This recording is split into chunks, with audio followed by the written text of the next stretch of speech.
Bonjour mon cher Tristan. Bonjour et merci de m'avoir écouté jusqu'au début. Je suis déçu, mais déçu. Qu'est-ce qui se passe, C'est la Tristan? fin de la Fashion Week et moi j'adore la Fashion Week. Il se passe toujours des trucs géniaux. Ah bon? Cette semaine, en clôture d'un défilé, il y a une mannequin qui est arrivée juste avec une culotte et pour fabriquer sa robe, elle a été aspergée d'un liquide par 3 hommes. Le fameux French Bukkake. J'adore la Fashion Week. Non, vraiment? Mais pas du tout, ça m'emmerde la Fashion Week. C'est même le deuxième truc qui m'emmerde le plus au monde. Ah bon, c'est quoi le premier alors? Me lever à 5h du mat pour faire une chronique sur la Fashion Week. Mais bon, vu que je suis là, je vais la faire. Hein. Donc je le dis haut et fort, je conchis la Fashion Week et le monde de la mode en général. Il y a de la surpopulation sur la planète. Bon ben les gens de la Fashion Week, ça dégage. Non, t'exagères quand même. À peine. Oh, mais pourtant tout le monde admire les mannequins. Ben pas moi. Et puis c'est quoi son mérite à un mannequin? Que la matière première sortie du frigo de son père est rentrée dans le four de sa mère, ça ait fait un beau gâteau? C'est pas du mérite, c'est une putain de loterie. C'est vrai aussi. Tout ça pour faire vendre à des foules sentimentales des quantités de choses qui donnent envie d'autre chose. Ouais, il y a des références. Ouais, il y a de la référence.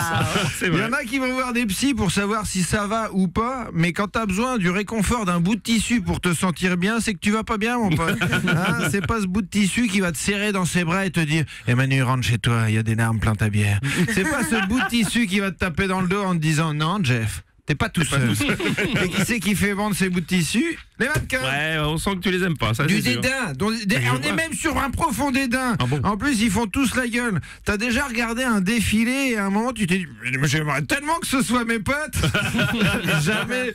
Et dans les pubs, c'est encore pire. Les mannequins dans les magazines, t'as l'impression que c'est des pubs pour Xanax.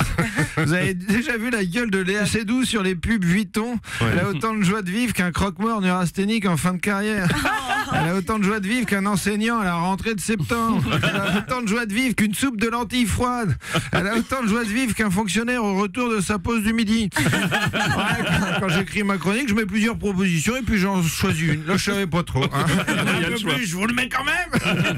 Non, mais moi, je préfère largement sourire et pas être à la mode que le contraire. Et puis, quand tu sais que la mode, c'est claquettes chaussettes, Voilà, très ça. content de pas être à la Oh, mode. oui, tu m'étonnes moi non plus, mais t'es remonté en tout cas, ça Ouais, c'est sûr. t'as raison. Je suis un peu véhément, mais je sais pas. J'ai du mal avec le monde de la mode, surconsommation, exploitation de la main d'œuvre, et puis c'est l'industrie du paraître. Pour moi, quand t'es trop bien habillé, c'est louche. Tu caches quelque chose. Les gens trop bien habillés, à mon avis, la nuit, ils égorgent des chatons dans des caves. J'ai toujours pensé que si t'es trop bien habillé, c'est que t'es pas bien dans ta peau. Toi, mon Bruno, hein, Moi ça va bien dans ma peau. Je te remercie toi aussi apparemment. Et je parle pas de Laurent Thibault, le directeur de Rire et Chanson. Il nage dans un océan de plénitude. Ah bah si, il faut vraiment être très bien dans sa peau pour mettre des pantalons avec des poches sur les côtés. Allez, ça c'est fait. Allez Laurent, la mode d'aujourd'hui sera celle de demain. Hein? Oui, ah d'accord. Il y a Laurent qui est derrière la vitre, il me demande de passer à la compta. Bon, merci de m'avoir écouté pour la dernière fois jusqu'à la fin. Merci, c'est dommage. Merci, c'était la drôle de chronique de Tristan Lucas.